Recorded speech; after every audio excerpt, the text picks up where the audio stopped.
Yeah, because I think I saw somewhere him speaking so positively of you, like after the fact in the interview. He was like, "Yo, EP, he gonna be doing my whole album, the next album, which was LAX, right? You know, and you had a really big part on that.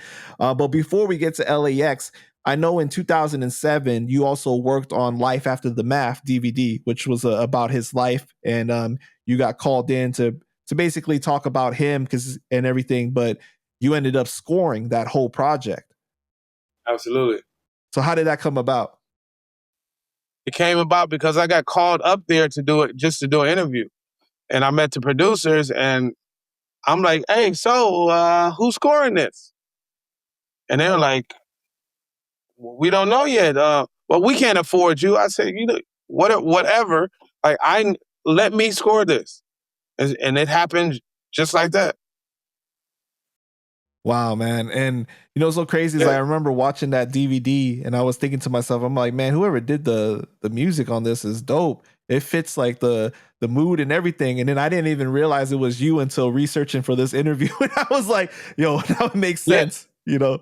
And that was, and let me tell you this, that was very detailed and calculated because they couldn't get clearance on the original songs from the documentary. So if you listen to those songs, they're kind of mimicking without infringing. You know what I mean? Like, okay, let me use the same textures and the same kind of cadence and patterns, and let me make it my own. So, and when he saw me do that gave him he trusted that I can do whatever or lend and contribute to any project that he did. And that's how the other credits became.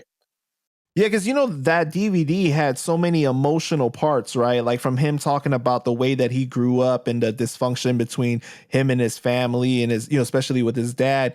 And even the parts where his dad is talking on that DVD, you know, that gets really emotional. So the way that you procured the music was just so perfect for that. And Game even talking about his brother and his relationship with Big Face, and you know, it was how do you do that? Like do you lead with like empathy and emotion when you're making the music for that? Like when you're trying to match it, like how what is your process?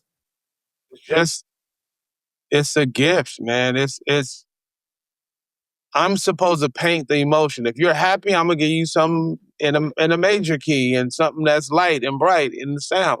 If it's something sad, I'm gonna give you some strings and something dark and something, because I'm a real artist. You know what I mean? Because I'm always thinking that I can be watching television, a commercial come on, I'm listening to the beat and in the commercial, and I might be doing this. Wow. Because I'm just tuned in like that. That's just, I don't know what to say about that. It's just like your natural instinct.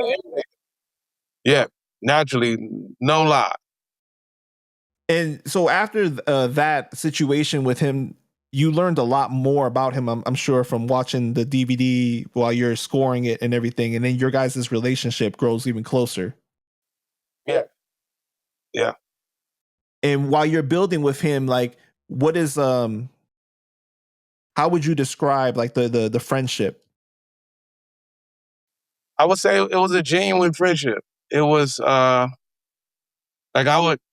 we started getting invited to personal things, right? So he invites me to his son's birthday party, or we're gonna go out, EP, we're gonna go celebrate my birthday here. And then I invited him to my church to come speak to the youth who are going through things in the neighborhood, and he came to that. Wow. So it became a lot more personal as opposed to just being about business. Mm-hmm.